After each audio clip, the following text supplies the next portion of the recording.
Hey, we're back. We're back, and we're going to talk about quitting my job. If you're thinking about quitting your 9 to 5, don't be afraid, because I know you're going to have fear. I had fear, and I did it, and I want to encourage you that you can do the same thing too. So let's get right into it, man. 2020, August, I have been praying, and I have been going through a lot of stress and a lot of depression on my job. I would, go in. It would be all different kind of. It's like it would always be something new, or what I was doing wasn't really good enough, up to their standards. And previous to that job, I was only there for over like a year and a half. But previous to that, I was at the very top, of where I worked at. Well respected, well known, called on for everything. From briefing generals to doing all these different things. Speaking at the North Carolina House. Before Senate committees and different things like that, the guy, so when I took this job, I was really hoping that they would be leaning into that experience and things that I had. But what I found out was it was almost like a glorified slide maker, which was, depressing, to now, you're sitting over here doing slides in a meeting for the general instead of actually talking to the general yourself. So that was a huge culture shock. No one's calling for me, throughout the entire, base, at Fort Bragg. Nobody's looking for me. I have my own office. Now I'm in a cubicle, So it was just a total culture shock. But during this time when I quit my job, I actually was working from home. During the pandemic. Y'all remember how scary the pandemic was? We didn't know what was going on health-wise and all these different things. And, I had a 1-year-old at the time and a 6-year-old at the time. And just as clear as you're hearing my voice, I heard God tell me to leave my job. And I'm like, whoa, we're talking, these two, one job, 90,000, the other job is about 20 something thousand. And it was just like, leave. So I'm, of course, I got to tell my wife, so, yeah. So, I remember talking to her about it, and she was like in total agreement with it, because she saw how hard it was for me. Again, I'm working from home during the pandemic, how hard it was for me to get to my laptop, my work laptop. Every time I would see that laptop, my heart would just start beating fast, like for real. I would wake up in the morning, and the first thing I would think about would be that laptop. And we had these morning meetings that, we would log into. And I was normally always there early. So let's say the meeting started at 8 o'clock. I would already be up 7:30 with a cup of coffee, ready to go. And as I got more and more depressed, 7:45 I would log in, 7:50, 7:55 I'm logging in. Now I'm logging in at 7:59. You know what I'm saying? And it just like, wow, it was like such a burden. And there was always something wrong. And again, I went from being the guy to now feeling like, man, I'm a burden.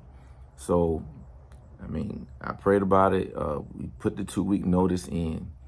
And what was crazy, I reached out to HR to find out, well, what's the policy for resigning? How do you do that? I want to make sure I'm doing it the right way, not just telling somebody and then, oh, you should have went to HR first. So I did that. I went to HR first, and they told me, send us an email, of your intentions. I'm like, oh, okay, cool.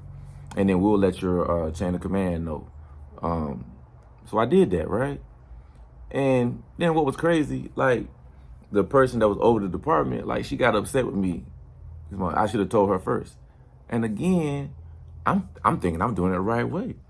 But then why are you upset with me? Because I'm resigning for the betterment of my family. So I was like, hey, I'm resigning because I need to take care of my 1-year-old daughter and my 6-year-old daughter as a stay-at-home dad. You know what I'm saying? Then she was like, oh, okay. She got it together.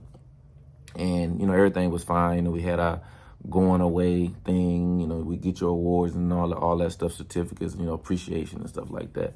So they did the right thing. But it was scary, though. I'm not going to lie. But what prepared me for that moment in time was doing the Dave Ramsey financial plan. And doing the plan, I was able to, you can bring it over here. Yeah. I got me some coffee coming in.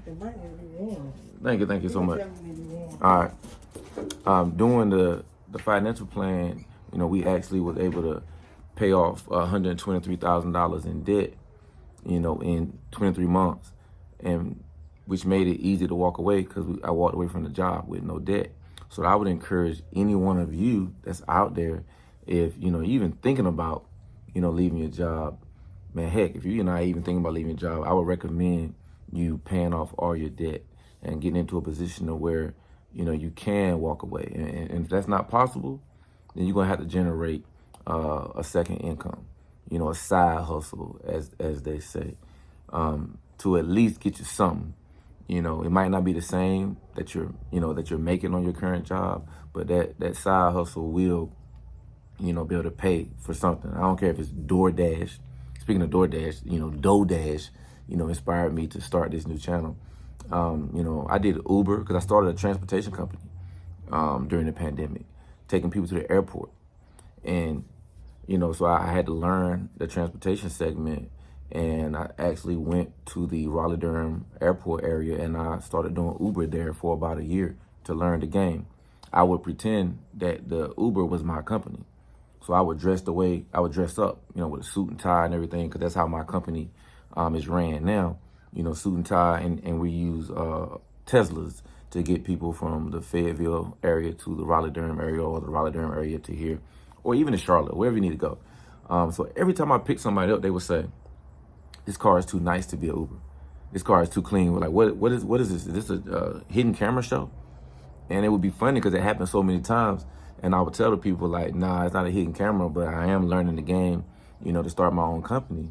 And they really could tell that the experience in my car was not like, you know, any Uber that they had been in before. So get you a side hustle, or, you know, figure out something to do to make money as you're trying to exit. But more than anything, man, you got to follow God, man. You got to trust God and believe and do the things in the natural. Like I said, paying off debt, starting a side hustle, and things are going to be okay, especially if it's meant for you to do that. 'Cause I know we're not meant to be bound. We're not meant to be unhappy. We're not meant to be depressed. So it's meant for you to come out of that. And if that job is the main thing that's causing that, I'm believing with you right now that God will deliver you from that job, okay? So that's my short version of, you know, leaving my 9 to 5, man. And again, this channel is inspired by DougH, DOUGH dash. She has a really dope YouTube channel, and I'm going to put her link in the description below. If you haven't seen her channel, you should. And don't be afraid to quit that 9 to 5 job, okay?